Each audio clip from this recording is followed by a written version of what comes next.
Hey everyone, Aaron Stewart from the Little Black Couch.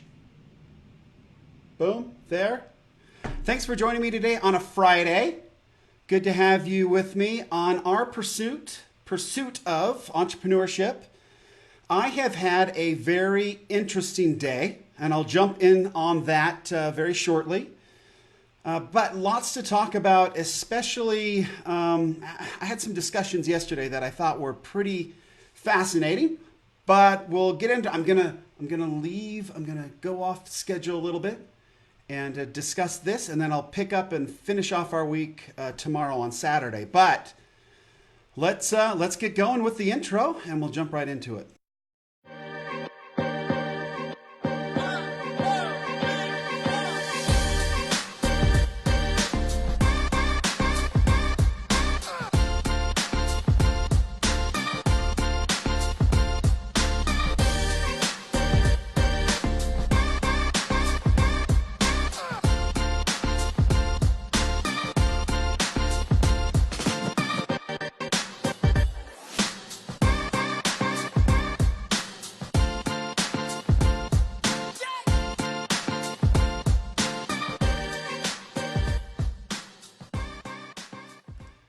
Welcome back, friends. So you can kind of see, obviously the green screen, but I've done something a little bit differently, and this was actually a suggestion from my wife, and I'm trying to figure out. So when I started, I had like all the logos for the different businesses that I've been a part of over the years, and then kind of go to sort of the Little Black Couch one with the little Dr. A logo there. I don't know. I think it's cool. It's like, we're trying to mimic those, like, I don't know. I think of the Utah Jazz, but like, it doesn't matter where they go. They stick up that little curtain thing, and then the coach gets in front of it when he does his interview. And so it's always got Jazz logos and everything behind it. So anyway, my wife thought that this might be an interesting look. I agree with her.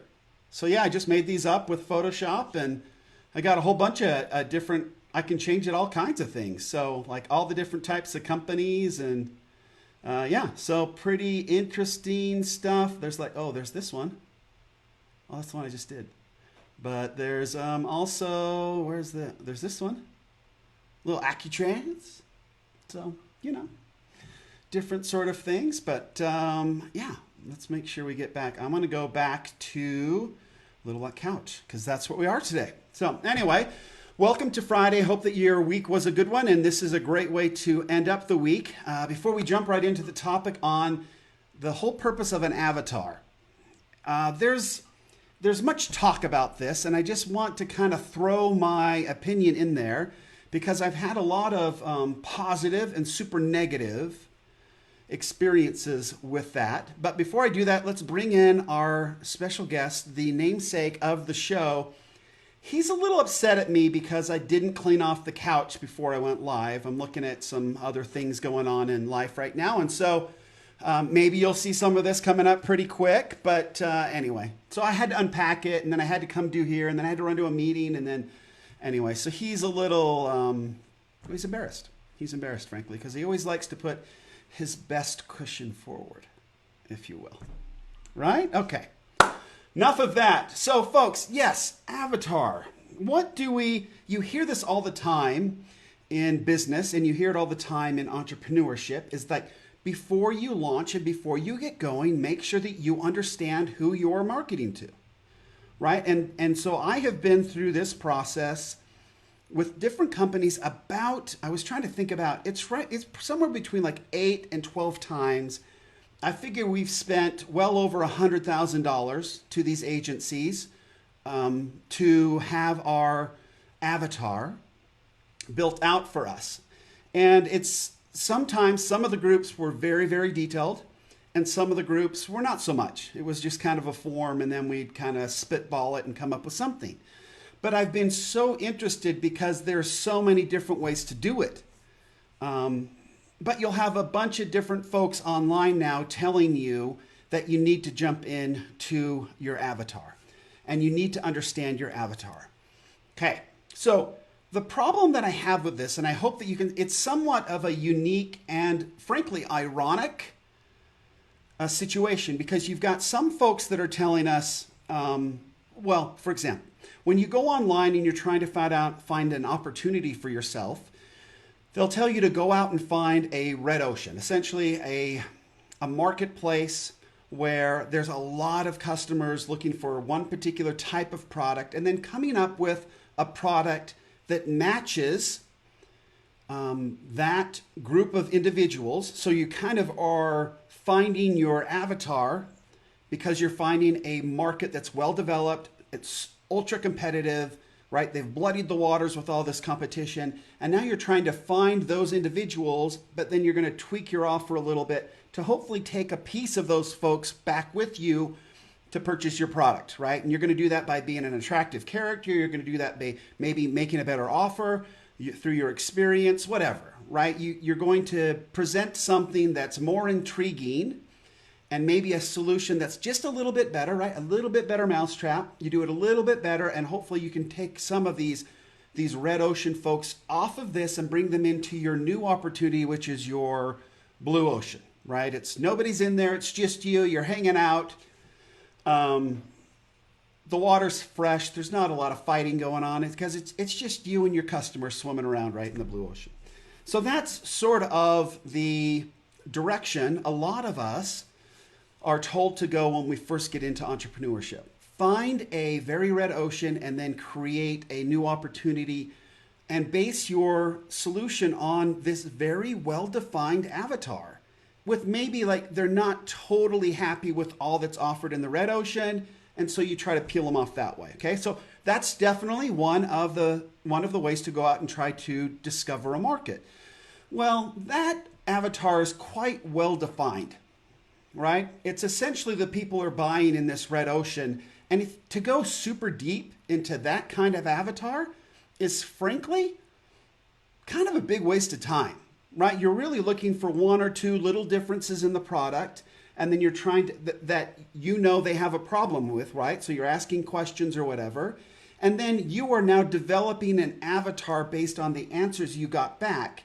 You definitely didn't develop the avatar before you went to the market to see what's interesting, right? So my first cautionary tale of the day is if you are starting your business and going into a very developed, highly competitive market, you don't have to waste a lot of time on figuring out your avatar. It's already been basically done for you. Then ask questions to these folks that are buying and see if you can come up with a way to do it a little bit differently, a little uniquely, and then take off some of those folks for you. Then that could possibly be your avatar. This type of customer that wants this product but aren't happy with these little items, that's now my avatar, and I'm going to pull customers that way. Okay, so that's a cool way to do it. A really, really cool way to find your customer base and a very easy way to figure out what your avatar is. Okay, good, awesome.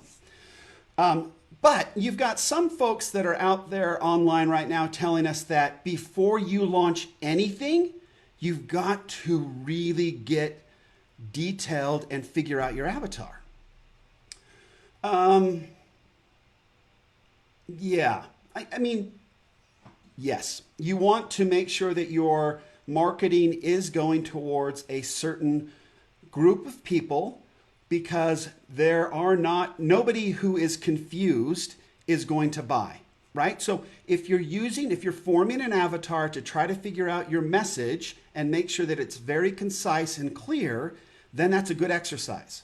Okay, I don't think you have to go so deep as figuring out their hair color and eye color. We had a group that actually drew the people up and showed us, these are your people. And I'm like, they're cartoons. What are you talking about? Well, he has this and this and this. And I'm like, he's got green eyes. And I think people with brown eyes would like our stuff too. So anyway, they tried to make it very, very detailed and I guess tried to justify the money that we paid them. Boy, okay, we're not ranting today. It's a happy Friday. We're going to wrap it up on a positive note. So you want to figure out your avatar for your messaging. Great. I love that. I think that is such a perfect and wonderful way to go. And then here's my story then for the day, where it was sort of an interesting thing. And this is where you can kind of get caught up And this is where making an avatar can kind of be a detriment, right? So when you make an avatar, you've got to make sure that when you go into it, you've thought about it, you've done case studies, you've talked to people, you've got a fairly good idea that this is the right client base for you, right? And you launch and your messaging and everything is to that group. You may find that you were way off and that your avatar needs some adjusting, and it needs some adjusting quickly. Okay? You have to be open-minded to that. I know of so many instances where people were so convinced that they had done so much work and figured out their avatar that they refused to give up on just that group of people, and it cost them their business. So you cannot get to a situation where you are so convinced that you did such a good job on your avatar that you are not going to have to adjust it. Okay, so that is super, super important. And I'll tell you it's a good story how we learned this. So when we launched in 1999, we launched a little business called AccuTrans, and it's not on here anywhere, but it was one of those screens here. Let's do that, shall we? There we go. So we launched a little business called AccuTrans. Originally, it was called Acute Transfer. And literally all we did was took digital cassette tapes and converted them into digital WAV files and then moved them over the internet via 56K modems. Some of you folks have no idea what a 56K modem is, but it's super duper slow. When you see some of those old movies and it goes, that's a 56K modem. It literally had to dial in and then make a connection, and then you had some internet. It was awful. Over a phone line, awful. Really, really bad stuff. But it was better than nothing. But we were moving huge WAV files to our servers so they could be downloaded by our independent consultants or contractors to have the work done. So we were working with hospitals, and it was medical transcription. We were working with hospitals, and anyway, and then we started to actually start moving some of these files offshore, and we started that back in 2001. So we've had a little team in India since 2001. We've had a few of them actually, but one stuck with us the whole time. Here we are, 2019, and they're still with us 18 years later. Madhu, thank you. Anyway, so we got into this sort of business. Well, we were working with medical professionals, and so that was our avatar, and we were only marketing to medical professionals and trying to get them to give up their little mini cassette tapes and kind of we were trying to move them onto a digital recorder, and we had a distributorship with Olympus, and we had it all figured out, right? And so we started to grow, and we started to do okay. But then one of our doctors was on the board of directors, the workers' comp board, of Union Pacific Railway, or Railroad. They don't go by railway. Railroad. And so he was up there talking to them and just kind of expressed to them that, hey, there's this little group that pitched me on getting off my little cassette tapes and going digital. You should probably talk to them. Well, so they reached out. They literally called us. Okay, so we had not been advertising, marketing, or anything except to the medical industry. And that was our avatar. We did go through the process. So, I mean, this avatar creation stuff is not new. This figuring out your best client, not new stuff. I think we didn't call it avatar back then. We called it your perfect client, but same thing. You're just trying to figure out who you're marketing to. So this whole concept of an avatar is really, really old. I mean, it's got to be 100 years old. No, we've been doing this for years. So don't think that this avatar creation is somehow or another a new concept, because it is not. Okay. Old news, old stuff, been going on for decades. Okay. But anyway, so we had figured out our avatar and worked with this little group. And so it was medical professionals and it was hospitals, and that was our niche. And we were doing quite well. We were slowly growing, picking up doctors. Doctors were really excited that they didn't have to have people come pick up their tapes anymore or mail them. They could just use a digital recorder, and we would take the files from the recorder, and they'd have to dial into their internet service, but we would take it from there, and poof, their transcription would come back, and it was just like the coolest thing. Well, Union Pacific Railroad called me, and said, hey, we're interested in this solution.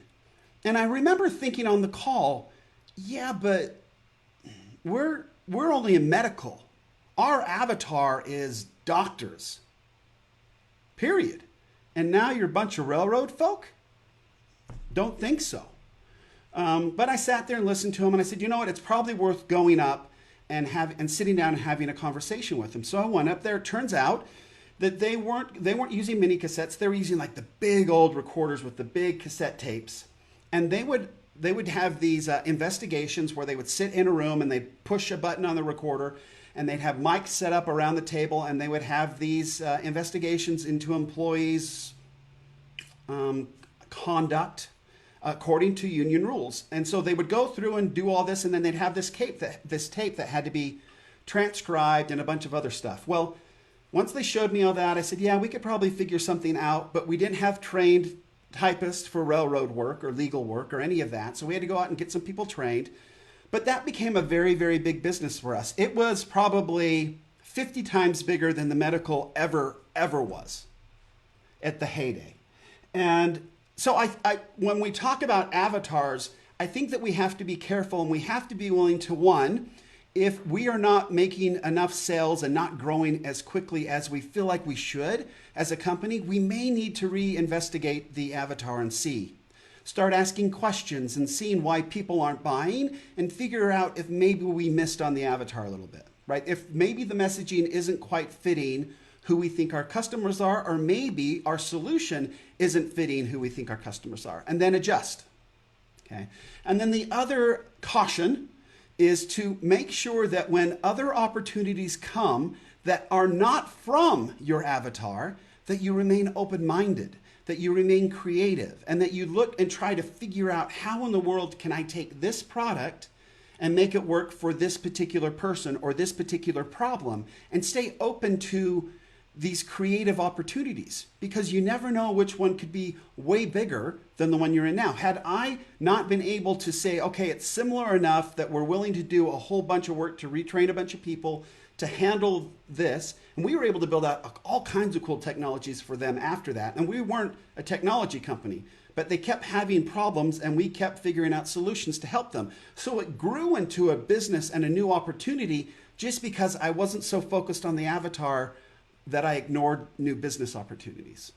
So, and my initial knee-jerk reaction to that phone call was, yeah, you're not who we're marketing to.